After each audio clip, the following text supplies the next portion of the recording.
Hello, gorgeous. I'm Christi Schreiber, an entrepreneur with a passion for learning from other business executives and specialists. So today, I'm having a conversation with Jeff Smith, the co-founder and managing partner of Lone Star Health and Fitness, and he is an exercise physiologist. So that is quite a title. Tell me what an exercise physiologist is, and how is that different from a personal trainer? An exercise physiologist is somebody that we deal not with just the body in terms of a physical standpoint, but with the body as a whole. So what differentiates me from a trainer is not only am I trained in the physical, but I'm also trained in the physiological aspect of the body and how the body reacts to fitness and exercise and the environment. That's one of the main reasons I wanted to talk to you today about COVID, how it's affected us from a fitness level, from a mental level, and to see what you suggest are ways that we can kind of get through this as everything's starting to slowly open up, but we're still not there yet. You know, what are some best practices for us? Yeah, COVID has had a real impact on us, both mentally and physically. The social distancing and isolation has been tough for everybody to deal with. And we do know through research that loneliness, social distancing, it does have an effect on our bodies. So maintaining social connections with people becomes very, very important. Having that separation from people creates the idea of loneliness, which is very subjective. And that has a real impact on our health and can actually impact the function of our immune system and weakens it. So right now, during these times, exercise is more important than it's ever been, making sure that we are getting daily exercise in. And 20 to 30 minutes of moderate exercise has actually been shown to improve the function of our immune system and build it up and make it stronger. Wow. Well, so with the social distancing and with the quarantining, everything, that has been a real challenge. I mean, it's for families, it's one thing because you're quarantined with each other. So you're like, oh my gosh, I adore my family and holy Toledo, get me out of here. I need some sanity. So there's that. And then the guilt that goes along with that. And then the single individuals that have no one. And, you know, I think for me, just looking at it, the mental aspect is so hard and affects my desire and my drive to even want to go exercise. I'd rather just sit there and eat. Right. And I think that's what a lot of us are experiencing and going through, especially being home with our families. That is a different type of stress. And so getting out and exercising, creating a little bit of separation for yourself from everybody else is really positive and has a positive impact both on your mood and your morale, but also on you physically and on your immune system. For the people that are single and maybe living by themselves, having that social connection is more important than ever. So that's where the different platforms of people being able to communicate and talk, the Zooms, FaceTime, things like that are very, very important. And it's important that people connect with their friends and their family as much as they can. That helps to boost our immune systems because it boosts our mood and our overall well-being. So what do you do when you're in a funk? You are just laying on the couch. You don't want to stop watching Netflix. You don't want to get up and exercise, but you know you should, but you just can't quite get there mentally or emotionally. What are your top 3 ideas to help kind of recalibrate your mind and spark that interest or energy to get off the couch and do what you know you should be doing anyway? That's a great question. I know we're all struggling with that right now. We're home, we're isolated, and so we feel like we're losing that purpose. So we're losing our drive. I know for me as a fitness professional, it's challenging as well. So it's something that we know everybody faces. You know, if you're on the couch, just watching TV, that's a great time to actually do some exercise while you're watching your favorite TV show. During the commercial breaks, you can do exercises. You can do some push-ups, you can do some squats. It's a great time to do a plank, and you can do some exercises through the commercial break. And then when your show comes back on, you can sit back down on the couch and go back to watching your show. I think it's really important for people to understand right now that just a little bit of exercise has such a huge impact. And so it doesn't matter if it's 5 minutes of exercise or 10 minutes of exercise, or if you have that time to do 20 or 30 minutes of exercise. Every little bit counts. And so working to get yourself back mentally I think if you start in very small chunks and think of it in that way, of during the commercial break, I'm going to do 5 push-ups. And then you can sit back down on the couch. I think it's a great way for us to get going again. It doesn't necessarily have to be a full formal workout. You can put the activity in throughout your day, add a little bit of variety to it, so that you don't feel like you're trying to get an hour's worth of exercise in at one particular time. So keeping that in mind. If you're somebody that's working from home right now, which there's a lot of people that are, getting up and walking away from your computer for 5 or 10 minutes, going for a very short walk, doing some stretches is really important. It helps to reset your mind and provide some clarity and help you refocus. So when you go back to sit down at your computer, you're going to be sitting down with a fresh mind. That's really beneficial. So I would recommend that people do that. Get up and try to move 5 or 10 minutes every hour that they're sitting down at their computer.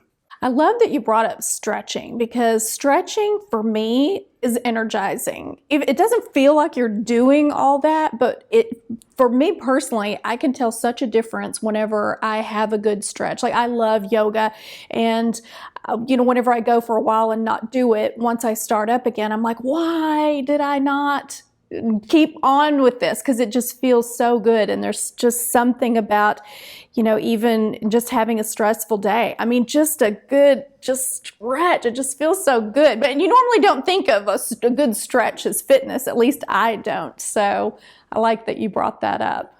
Yeah, stretching is really good. And it is something that as we get older that we take for granted.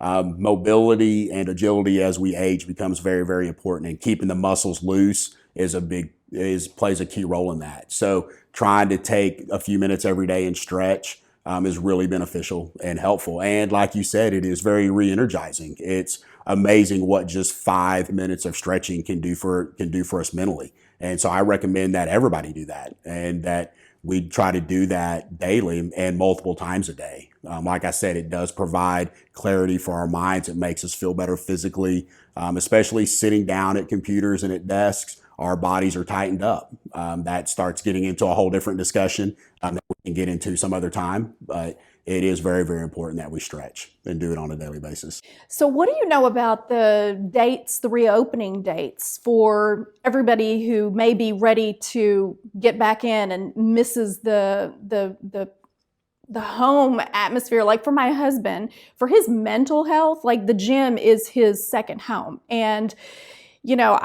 we're both ready for him to be able to go back to the gym, but we don't know.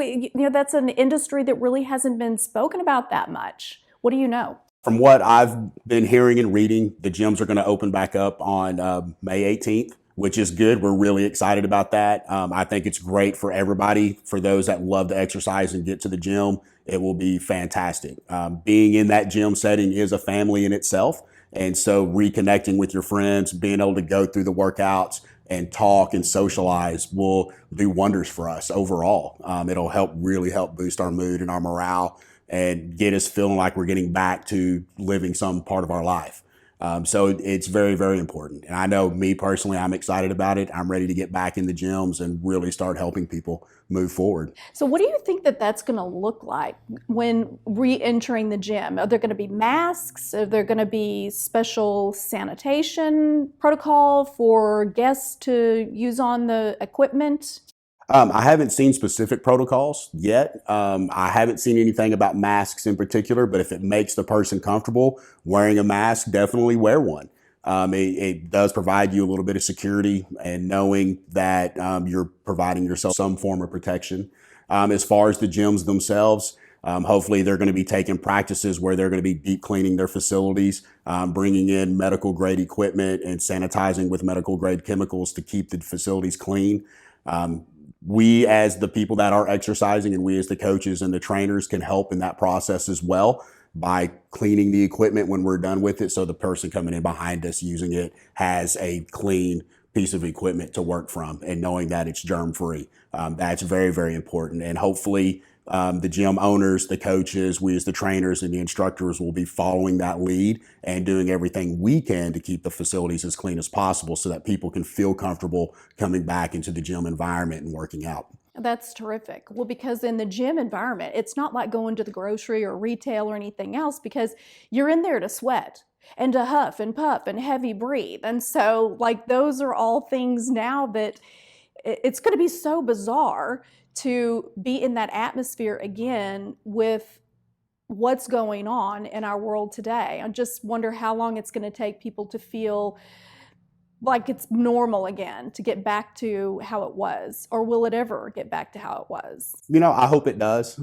For the people that enjoy working out and being in that environment, I think it's important for all of us that we try to get back to as normal as possible. But while we also take the precautions that we need to take, keeping the proper social distancing right now, keeping the equipment clean, and having that confidence that the facility is doing everything they need to do to keep everything clean as well, so that we feel comfortable being in there. I know for me as a coach and a trainer, I want to feel comfortable being in the environment that I'm in, and I want to know that my clients are getting the best facility they can have while they're working out. And then knowing that the owners and the managers of the facilities are coming in and cleaning everything at night and creating just a really overall healthy environment for us to be in. So going through a pandemic like this, for all of us, the first time, what do you think the fitness industry has learned or gained or can pivot in new challenges that we have out there?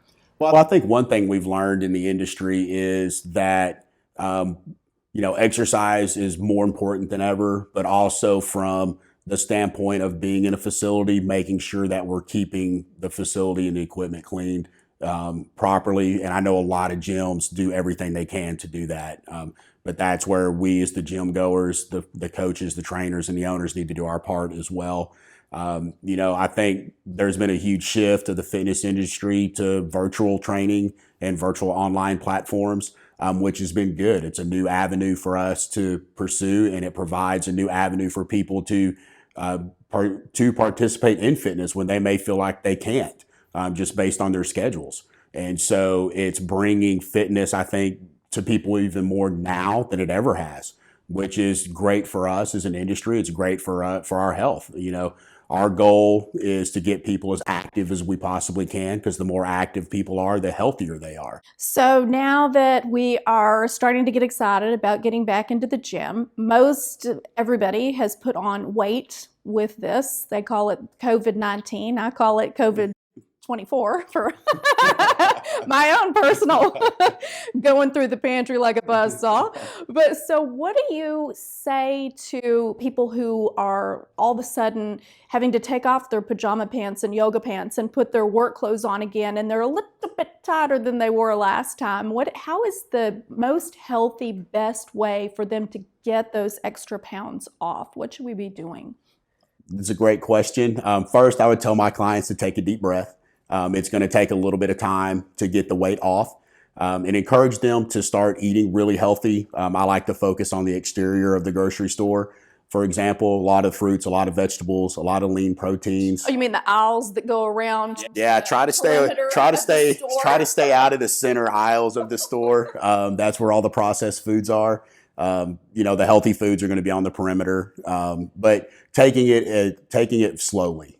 We didn't put any weight that we put on. It has come on over a period of 6 to 8 weeks. It didn't come on overnight. And so it's going to be a process to take that weight off. And so we want to do it in a very smart manner. And the smarter approach that we take, the longer and more successful we're going to be at keeping that weight off. The idea of the crash diets or the fad diets are tough. They are short term. I think if you approach it from a short term standpoint and understand that, then they can be beneficial, but it's not the best long term approach. And I know for us at Lone Star, our approach is long term health. It's not short term fixes. We're after the long term approach for long term health. And so we encourage everybody focus on your fruits, your vegetables, your lean proteins, your healthy carbohydrates. We talk about the 80-20 rule with our clients. So what that means is if you're somebody that eats 3 meals a day, 7 days a week, that's 21 meals total. So 80% of those meals, that comes out to 17 meals, need to be focused on healthy eating, your fruits, your vegetables, your lean proteins. But the other 4 meals are those meals that you can enjoy, the comfort foods that you like to eat. And that's really important. So that way we don't feel like we're depriving ourselves of the foods that we really enjoy. And that's part of being successful long term. Yeah, because one of the biggest things that you hear about when somebody's like, oh my gosh, I need to lose 5 pounds, 10 pounds, I'm cutting out the carbs, no bread, no pasta, you know, and so you're not a fan of the cut out the carbs to get some weight off fast. I'm not a big fan of that at all. Carbs are actually very important to the function of our body, and they're a primary driver for us being able to lose weight. Carbs have gotten a really bad rap, and they're actually necessary for us to have in order for us to lose weight and to keep that weight off. Physiologically, the way the body works, our bodies do run off of sugar. And so that's very important for people to understand. And so we have to have the carbohydrates, and they're a key player in our ability to lose weight. What the trick is figuring out how many grams of carbohydrates, how much carbs you need in a day. And that varies from person to person. It's going to vary based on gender and age. It's going to be based on how physically active you are. So there are variables to it, but they are necessary. So cutting them out completely is not going to get you to where you want to be in the long term. It will get you short-term results, but it's not going to get you the long-term results that you're looking for. What role do liquids play in this? Hydration is very important, especially right now, this time of year, temperatures are starting to come up. So making sure we're drinking plenty of water and staying hydrated does have a big impact on how we feel physically as well. So that's very important. Making sure we're drinking plenty of water, make sure we're getting enough water in, staying hydrated, eating foods that contain a lot of water. So our fruits, our vegetables help with our hydration levels as well. So what last minute nuggets would you leave with us, your genius thoughts of the day? You know, I would encourage everybody, make sure that you're getting your daily exercise in. There's not a time frame on how much you need to exercise. Every little bit counts. You can break that up in your day if you need to. 5 minutes here, 10 minutes there. It all adds up to improve our health, both mentally and physically. Make sure that you're having that social hour and that social time with your family and your friends, and making sure that you're eating healthy. All these things, when combined, improve our health mentally and physically and keep us on the right track. That's what we all need. Improved overall well-being going through all this. Well, Jeff, you have been absolutely terrific today. Thank you so much for your insight and your expertise in helping us deal with the complexities of COVID. And I'd love to have you back and talk more about nutrition and other fitness, actual physical exercises in the future. And I just thank you for being with us today. Jeff Smith with Lone Star Health and Fitness. Be sure to check them out on social media. They are at LoneStarHealthAndFitness.com and at Lone Star Health and Fitness on LinkedIn, Facebook, all the social media aspects. And also they have a virtual app that you need to check out. It's amazing for convenience and getting your mindset back in the fitness mode once again. So thank you so much. Have a great day. If you have any questions or anything that you would like to know more fitness-wise, please let us know in the comments. Don't forget to subscribe to this channel, and we look forward to seeing you again soon. Stay well and stay fit, gorgeous.